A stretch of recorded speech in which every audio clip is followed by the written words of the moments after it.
আমি মাদ্রাসা থেকে বাসায় নিয়ে যাই। নিয়ে যাওয়ার পরে আমি ওকে রেখে কাজে চলে যেতাম। তারপরে মূলত অক্টোবর 2 তারিখে রাত 8 ঘটিকার সময় হঠাৎ করে আমার বাচ্চা একটু বাহিরে চলে আসে। বাহিরে আসার পরে ওখানে ওই ছেলেটা গিয়ে বাচ্চাকে খাওয়ার জিনিসের নাম করে তারপরে বাচ্চাকে তুলে নিয়ে চলে যায়। তারপর আর কোনো খোঁজ পাওয়া যায়নি। তারপর প্রশাসনের মাধ্যমে অনেক কষ্ট করে বাচ্চাকে ফিরে পেয়েছে। আমার বাচ্চাকে অনেক টর্চার করছে। আমার বাচ্চা সে দেয়ালের সাথে ঢিপ খাওয়াইছে, তারপর মাথা ফাটাই দিছে, লাঠি দিয়ে আঘাত করছে। তারপরে পিঠে ও বুকে, পেটে কামড়ানোর চিহ্ন পাইছি। এমনকি সিগারেট আর কয়লার ছ্যাঁকা পেয়েছি। আমার বাচ্চা নিজে আমাকে বলেছে। আর বলেছে আমি বিপ্লবের ফাঁসি চাই। ছেলেটার নাম রফিকুল ইসলাম বিপ্লব।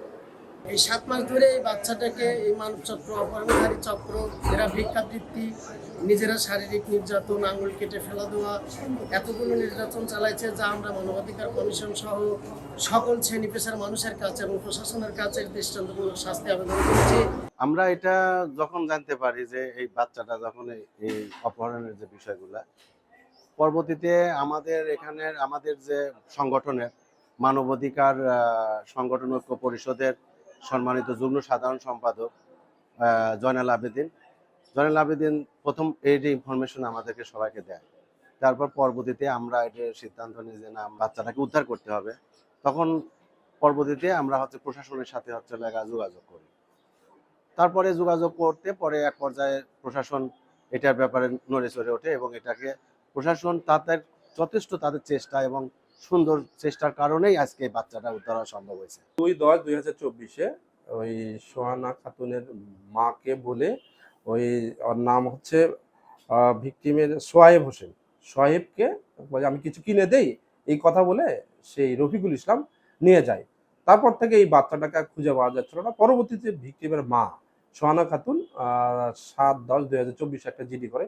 এই জিডির প্রেক্ষিতে আমাদের এসআই জাকারিয়া এই জিডিকে নিয়ে যে ফোন দিয়ে তার সাথে কথা বলছে, এই ফোনে ট্র্যাক করে লোকেশন নিয়ে বিভিন্ন জেলায় এইটাকে আপনার বার্তা দেওয়া হয় যে এই নামে একটা শিশুকে তারা নিয়ে গেছে। তারই প্রেক্ষিতে এসআই জাকারিয়া রূপসা থানা থেকে 17/4 সংবাদ পাই যে একটা বাচ্চাকে তারা ওখানে উদ্ধার করেছে। তারই প্রেক্ষিতে আমরা পুরো টিম যায় ওই বাচ্চাটাকে উদ্ধার করি। তারপর জানতে পারি এই বাচ্চাকে দিয়েছে ভিক্ষাবৃত্তি করাইতেছিল।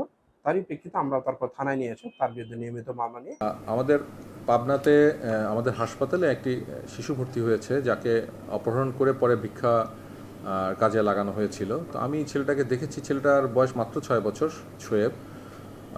ওর শারীরিক অবস্থা বলতে ওর একটি আঙ্গুল পুরোপুরি পচে গেছে এবং সারা গায়ে অসংখ্য কামড়ের দাগ, 400-500 কামড়ের দাগের মতো হবে। এবং এছাড়া প্রচণ্ড রকমের ও পুষ্টিহীনতায় ভুগছে। পেটটা, যেটা পুষ্টিহীনতা আমাদের পাই, পেটটা ফুলে যায়, শরীরগুলো অনেক শুকিয়ে যায় এবং মানসিকভাবেও সে পুরোপুরি ভালো নাই। খুবই একটা হৃদয়স্পর্শী এবং দুঃখজনক ঘটনা।